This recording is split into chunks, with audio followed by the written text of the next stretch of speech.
Iya, lemah.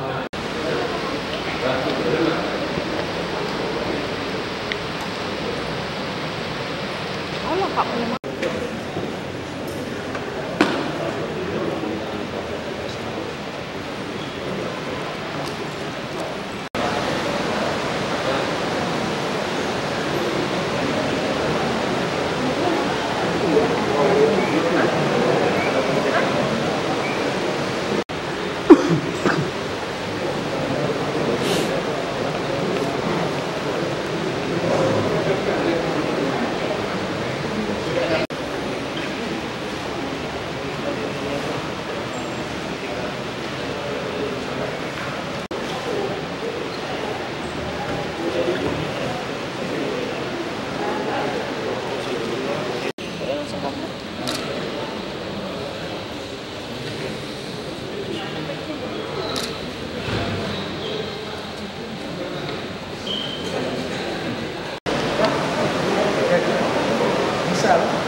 Cetakan seperti ini untuk menjadikan lepengan itu per kilogram. Siap. Siap ya. Kita di bawahnya untuk dibuatkan seperti ini ada pedagang besar. Kalau ada apa? Silakan dikerjakan.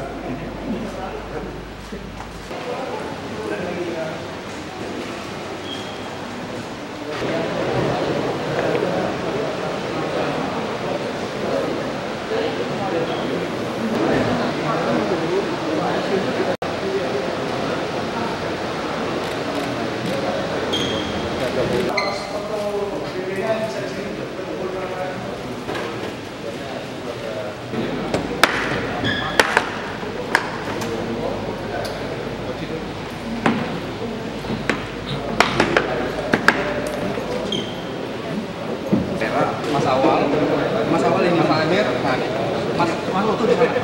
Awal, asli Indonesia Bang.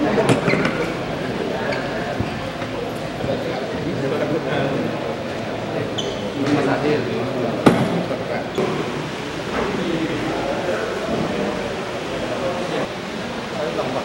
Sorry Bang.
Kasus seperti ini dilakukan proses penegakan hukum di semester 1 yaitu Januari sampai dengan bulan Juni tahun 2022.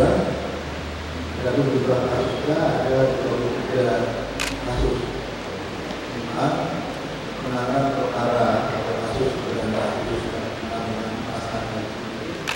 Ini untuk waktu yang lama. Lama karena anak yang pernah masuk dalam kategori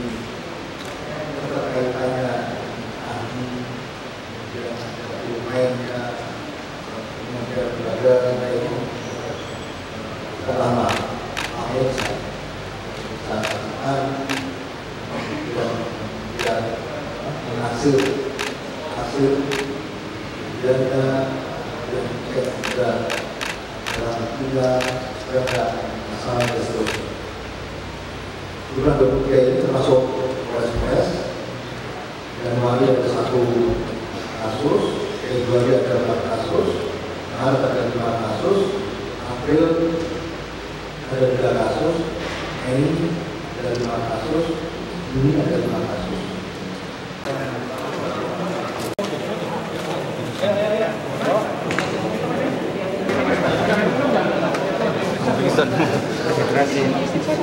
Kecape. Resipui.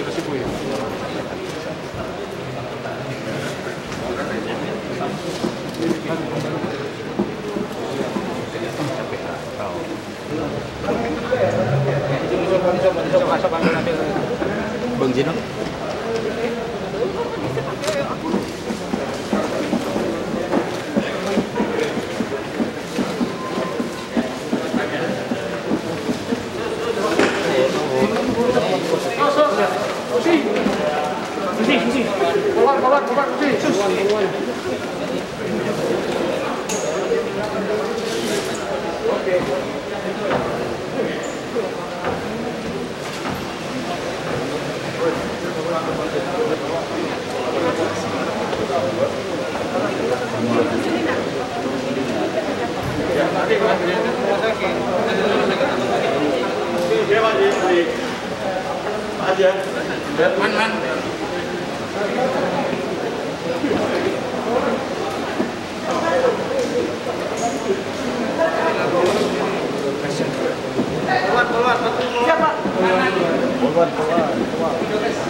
Sini aja dulu.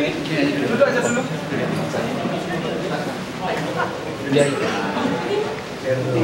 Udah. Kantor kan?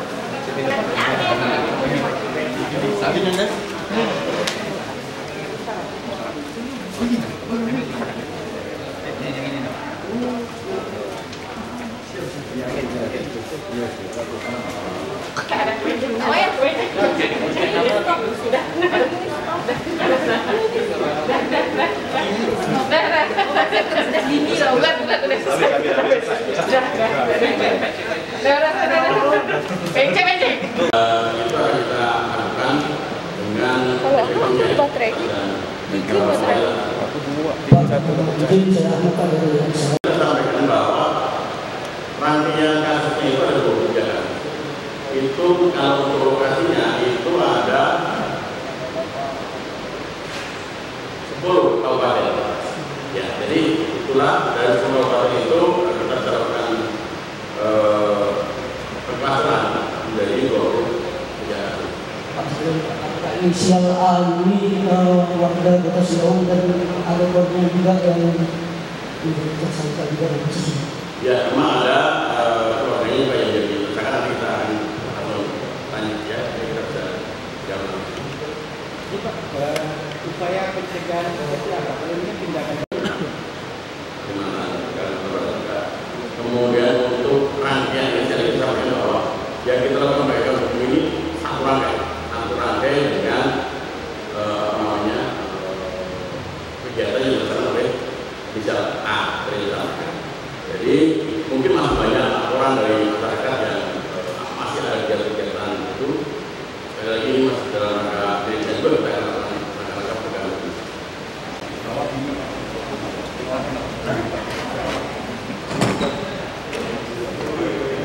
Dengan cetakan seperti ini untuk menjadikan di buluannya untuk dibuatkan seperti ini ada pegangan besar. Ini besinya.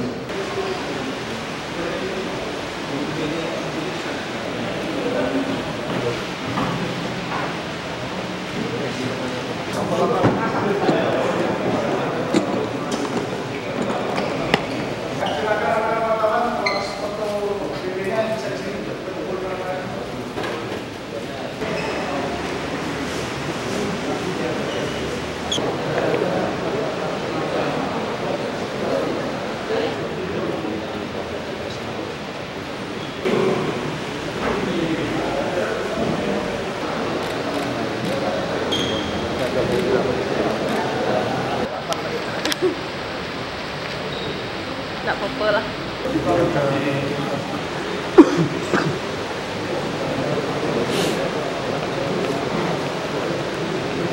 Satu muter arahnya mesinnya tuh. Yo. Satu muter mesinnya. Yo. Yo. Muter arahnya. Yo. Kayunya miringkan. Sikit. Kayunya. Oke. Ini pas. Pegang. Adik. Tahan. Apaan ada?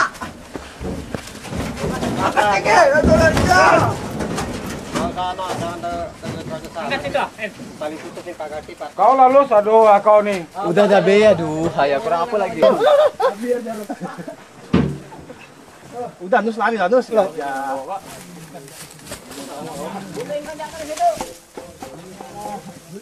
Satu aja, berarti pinjemin truk. Jangan dinaikkan dulu. Satu lagi, pakai satu. Ayo, Pak Kasat, satu lagi.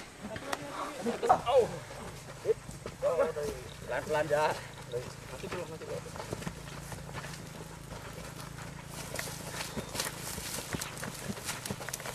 Oke. Aduh.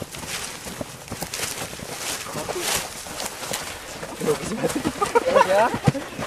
Tahan. Lama berhenti semakin capek kita. Ayo. Tahan. Udah komandan. Jangan ada yang gak kuat. Aduh. Kaki diinjak. Cukup komandan.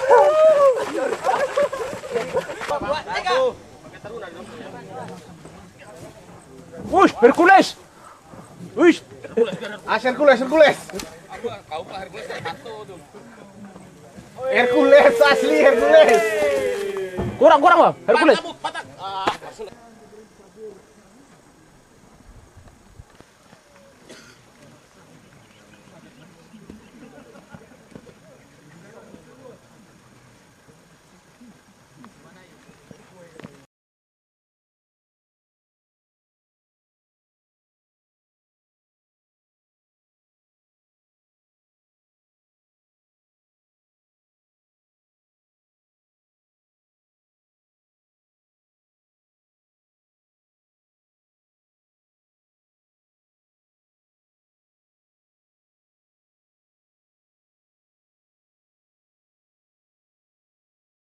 Rupiah uang tunai 11 unit alat berat atau ekskavator, dan dengan modus operandinya pelaku penambangan melakukan kegiatan mulai dari metode tradisional hingga menggunakan alat berat, yaitu berupa penggunaan ekskavator.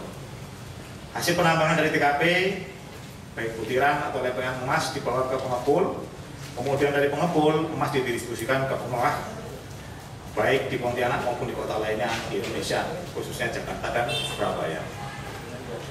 Berikutnya, dengan pengungkapan kasus penambangan itu, maka dikembangkanlah oleh Direktorat Kriminal Khusus, dalam hal ini juga dari Direktorat Militer.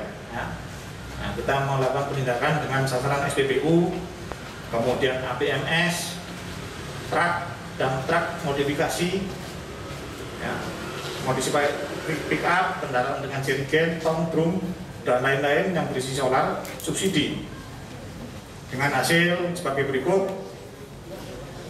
Yang pertama, sebanyak 20 laporan polisi dengan TKP di seluruh wilayah Provinsi Kalimantan Barat. Kemudian yang kedua, 25 orang tersangka dengan barang bukti 55.180 liter solar bersubsidi. Kemudian 1 unit kapal, selanjutnya 5 unit dump truck, kemudian 20 jenis kendaraan angkutan lainnya yang dimodifikasi. Kemudian yang kelima, penghitungan kerugian negara dari kegiatan BPM milik tersebut diperkirakan sekitar 9.891.412.275 rupiah atau hampir 10 M.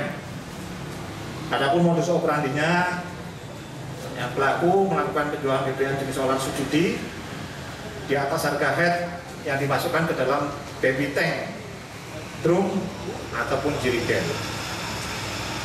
Kemudian mengisi BBM solar subsidi, mengosongkan atau memindahkan dengan cara isi ulang berkali-kali.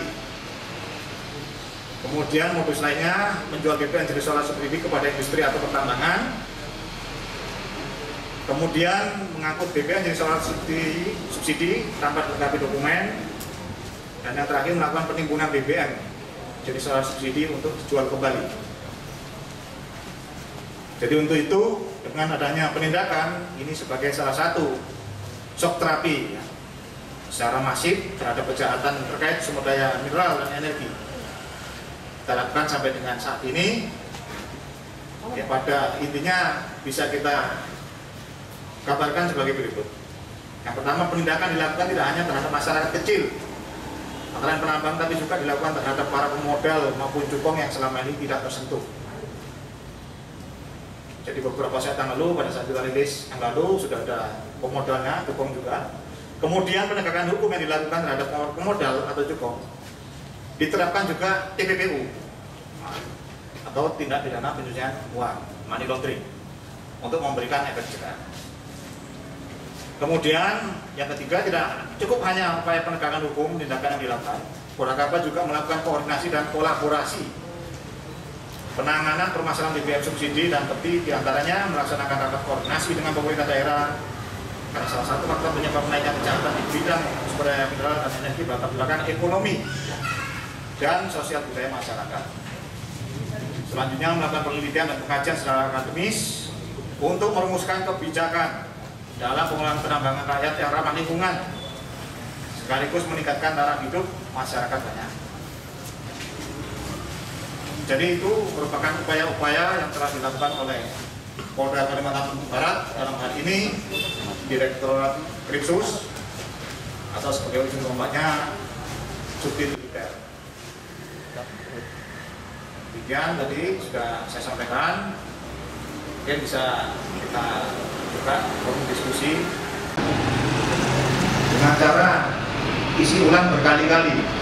Modus operandinya, pelaku melakukan penjualan BBM jenis solar 9 miliar 809 ataupun jirigen. Kemudian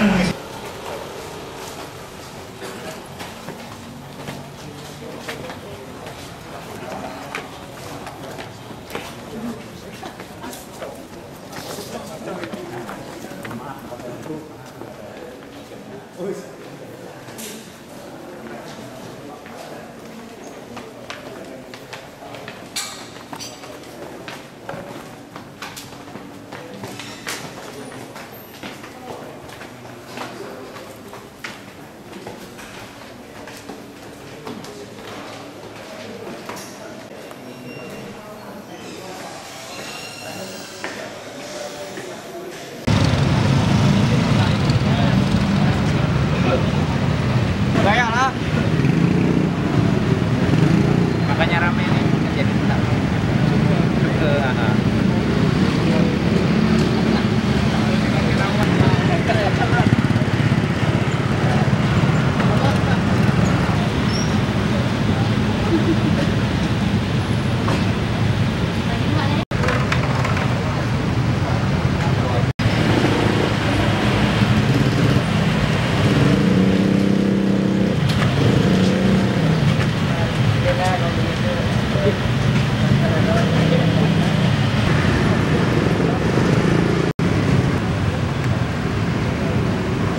ibu-ibu ngantrikan lakinya.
Kita kemarin ada beberapa Polres yang sudah menempatkan personil-personil untuk mengawasi kegiatan pendistribusian BBM.